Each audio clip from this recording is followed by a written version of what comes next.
Ja, efter att ha sagt 15 hej och hallå så tänkte jag säga att nej men nu fasken, nu får jag ju bara köra på här. Alltså jag har inte tid att bara köra inledningssnack här på den här videon. Alltså det funkar inte. Men hej och skitskoj att du kom in här på videon. Den 17 oktober, eller just det, 17 oktober. Strålande soligt väder och det är dags för första utläggningen av sand. Många kanske inte lägger ut sand på sina gräsmattor och det är ganska ovanligt. Men jag väljer faktiskt sand framför jord nu. För att, varför då? Jo, sand är ett dött material om man säger så. Jord, organiskt material, det lever lite grann i materialet i sig. Alltså det komprimerar sig med tiden helt enkelt. Men sand är ett dött material så det kommer inte att komprimera sig. Och det är ju då väldigt bra när man ska göra avjämningar eller ja, om man ska få det jämnt.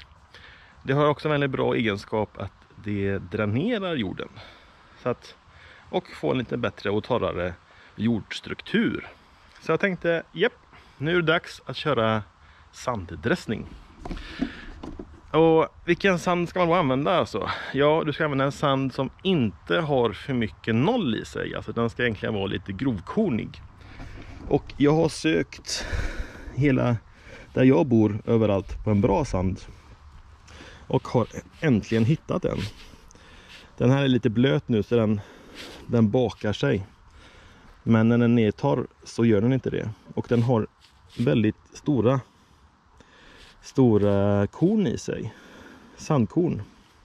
Så att minimalt med noll material och mer stort.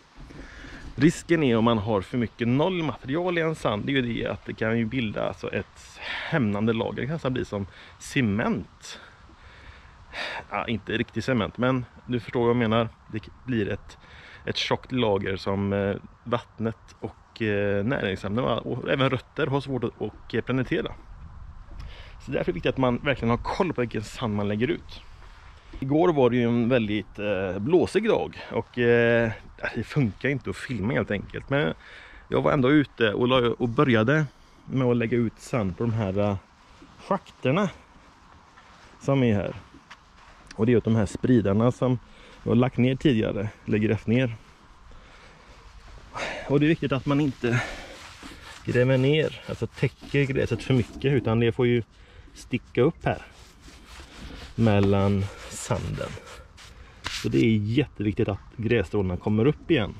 Täcker du gräset med sand eller med jord eller vad det nu än må vara, alltså en plywoodskiva, så kommer gräset att dö. Så att det är viktigt att man borstar in gräset eller borstar in sanden och jorden så mycket som möjligt i gräset.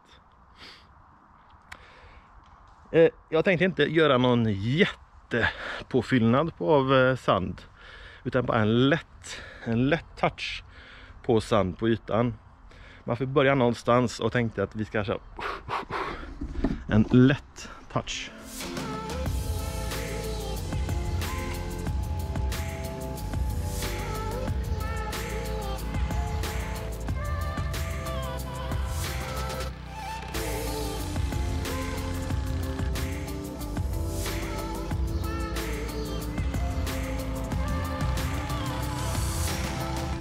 Vi ska se här hur bra det blev den här första gången. Jag tyckte det såg jäkligt bra alltså. Ja. Den ramlar in bra emellan stråna. Liten insotning bara. Så försvinner det ner bra i gräset.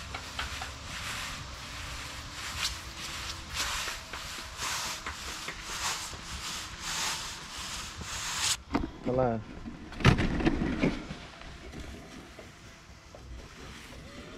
Kanske ska ha lite mer då. Lite mer.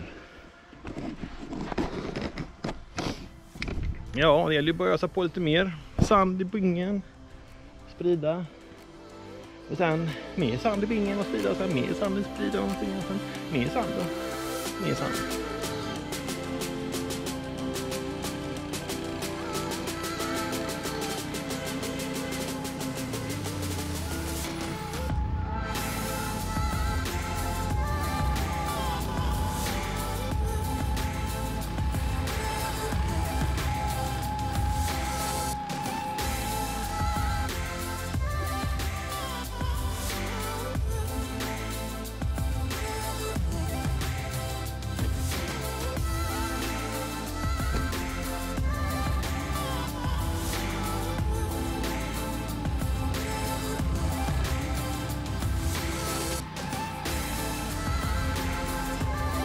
Några viktiga saker då när man lägger ut sand, det är att hitta sand som har väldigt lite noll i sig.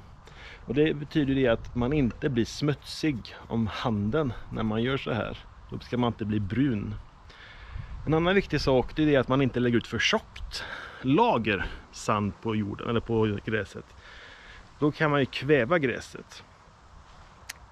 Och sen att man ska försöka lägga ut sand, eller försöka, man ska ju lägga ut sand när gräset är i tillväxt. Och ja, det är lite vågat av mig att göra detta i oktober.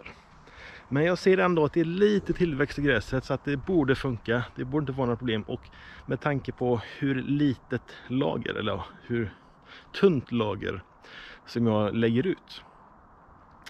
Men annars är det här kvalitet på sand. Inte för tjockt med sand. Gräset ska vara i tillväxt så att den orkar att växa inom sanden. Och sen är det här vanliga då att man får lägga ut sand. Och sen, och nu är den ju blöt. Så då får den torka, så kanske imorgon eller dagen efter eller 2 dagar senare så har sanden torkat lite och då kan man borsta ner den i gräset.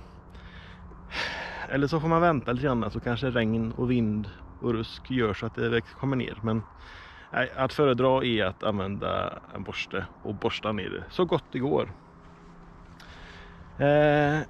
Ett annat tips är ju det att man någon vecka innan, kör man med granulatnäringsmedel så kanske man ska ha 2 veckor innan man lägger ut sand och lägga på en näringsgiv bara för att gräset ska få extra fart och växa igenom sanden. Det är några tips i alla fall. Och som sagt, nu börjar det bli riktigt lurigt att lägga ut sand. Frosten är ju snart här och snön och allt möjligt, men jag tror verkligen det här kommer bli bra. Tack för att du tittade och ha en skitbra dag, så ser jag dig i nästa video. Hej då!